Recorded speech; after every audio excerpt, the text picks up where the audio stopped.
नमस्ते। आज की इस चर्चा में हम एक ऐसे टॉपिक पर डीप डाइव करने वाले हैं जिसने दशकों से हमारे खान पान के तरीकों को डोमिनेट किया है।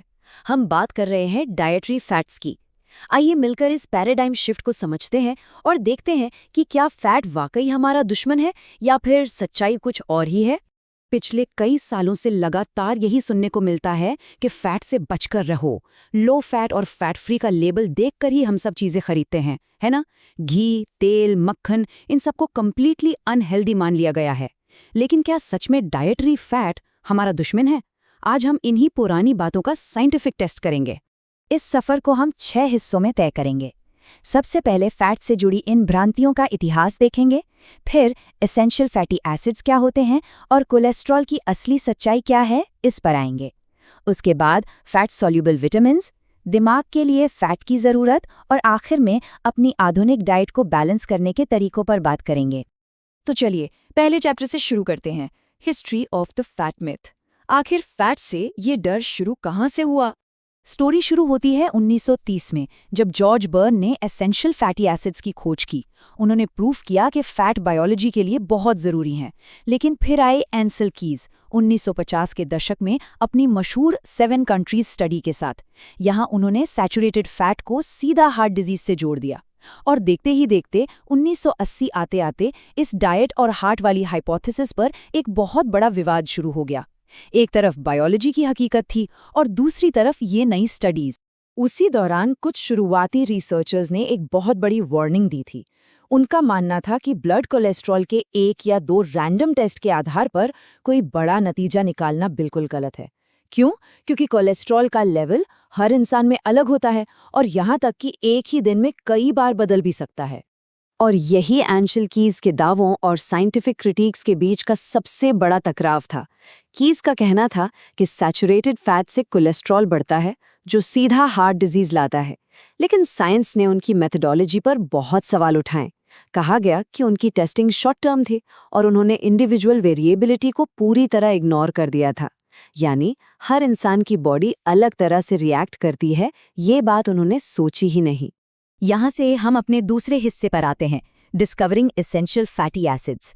फैट बायोलॉजी की एक बेसिक ज़रूरत क्यों है, आइए इसे देखते हैं। याद है हमने जॉर्ज बर्न की बात की थी? 1930 में उन्होंने चूहों पर एक बहुत ही दिलचस्प एक्सपेरिमेंट किया। उन्होंने इन चूहों को ऐसी प्योरीफाइड डाइट दी जिसमें फैट 0 था। नतीजा क्या निकला? चूहों में बहुत ही भयानक डेफिशिएंसी देखने को मिली। इस एक एक्सपेरिमेंट ने साबित कर दिया कि कुछ फैट्स ऐसे हैं जिनके बिना किसी भी ऑर्गेनिज्म का जिंदा रहना लगभग नामुमकिन है। इन्हीं को हम एसेंशियल फैटी एसिड्स कहते हैं। अगर हम डाइटरी फैट्स को बांटें तो ये मुख्य रूप से 4 कैटेगरीज में आते हैं: trans fats, saturated fats, monounsaturated fats और पॉलीअनसैचुरेटेड फैट्स। इनमें से ट्रांस फैट्स बिल्कुल अवॉइड करने चाहिए, ये बॉडी के लिए हार्मफुल हैं। लेकिन पॉलीअनसैचुरेटेड और मोनोअनसैचुरेटेड फैट्स, ये हमारे शरीर को स्मूथली चलाने के लिए सच में बेहद ज़रूरी होते हैं। अब बढ़ते हैं तीसरे हिस्से की तरफ, द ट्रूथ अबाउट कोलेस्ट्रॉल। आइए इस मॉलिक्यूल से जुड़ी सारी भ्रांतियां आज क्लियर करते हैं। कोलेस्ट्रॉल का नाम सुनते ही डर लगने लगता है ना? लेकिन रियलिटी में ये सिर्फ एक हेल्थ हजार्ड नहीं है, ये एक लिपोफिलिक मॉलिक्यूल है, यानी एक structural building block.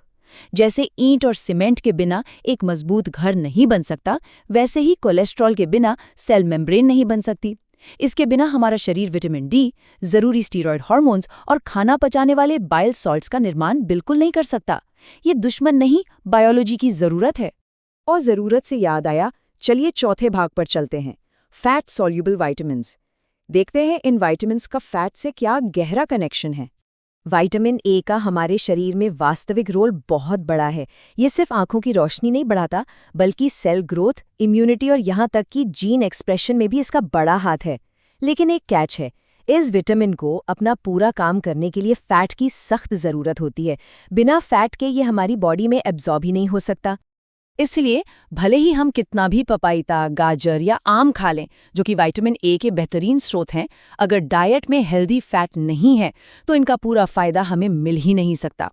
Fat in जरूरी विटामिन्स को बॉडी सेल्स तक पहुंचाने के लिए एक ट्रांसपोर्ट सिस्टम, एक डिलीवरी व्हीकल का काम करता है।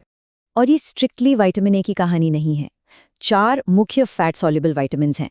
विटामिन ए विजन के लिए, विटामिन डी कैल्शियम अब्जॉर्प्शन के लिए, vitamin E as a powerful antioxidant और विटामिन के जो ब्लड क्लॉटिंग के लिए अनिवार्य है। इन चारों का अस्तित्व और इनका प्रॉपर्ली फंक्शन करना पूरी तरह से एक हेल्दी लिपिड मेटाबॉलिज्म यानी फैट पर ही निर्भर करता है।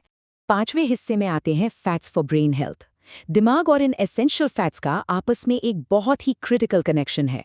फ्रेमिंगहाम हार्ट स्टडी के बारे में शायद सुना हो। इसके निष्कर्ष बहुत क्लियर और हैरान करने वाले हैं। जो लोग ओमेगा 3 खास तौर पर DHA और EPA का ज्यादा सेवन करते हैं, उनमें डिमेंशिया और अल्जाइमर्स का खतरा काफी कम देखा गया है। एसेंशियली ओमेगा 3s हमारे दिमाग के लिए एक बुलेट प्रूफ जैकेट या एक प्रोटेक्टिव शील्ड की तरह काम करते हैं, जो कॉग्निटिव डिक्लाइन को रोकते हैं। तो अब हम आते हैं आखिरी हिस्से पर, रीबैलेंसिंग द डाइट। अब तक जो बायोलॉजी समझी है उसके आधार पर देखते हैं कि हमारी आधुनिक डाइट कहाँ फेल हो रही है। यूरोपियन फूड सेफ्टी अथॉरिटी एक क्लियर गाइडलाइन देती है। एक अडल्ट के लिए ओमेगा 3 का रोजाना इंटेक लगभग 2 ग्राम होना चाहिए और ओमेगा 6 का लगभग 10 ग्राम। यानी बॉडी के सही फंक्शन के लिए इन दोनों के बीच एक संतुलित अनुपात या बैलेंस मेंटेन करना सबसे ज्यादा जरूरी है। लेकिन आज की रियलिटी क्या है? 20:1। ये नंबर बिल्कुल चुका देने वाला है। एवरेज आधुनिक डाइट में आजकल ओमेगा 6 20 गुना ज्यादा है ओमेगा 3 के मुकाबले। हमारी खान-पान की आदतों में ये अनुपात इतनी बुरी तरह से बिगड़ चुका है कि इसने सेल फंक्शन और ओवरऑल हेल्थ को ही संकट में डाल दिया है। तो पूरी चर्चा के बाद सबसे महत्वपूर्ण सवाल यही बचता है, आज की इस डाइट में आखिर कौन सा एसेंशियल फैट कंप्लीटली मिसिंग है? इन साइंटिफिक फैक्ट्स और बायोलॉजिकल इंसाइट्स को देखने के बाद हम सबको अपनी सेल्यूलर हेल्थ और खान-पान को दोबारा सोचने की सख्त जरूरत है। क्या हमारे शरीर को वाकई वही फैट मिल रहा है जो सच में उसके लिए चाहिए? इस चुनौती भरे विचार के साथ आज की ये चर्चा यहीं समाप्त करते हैं।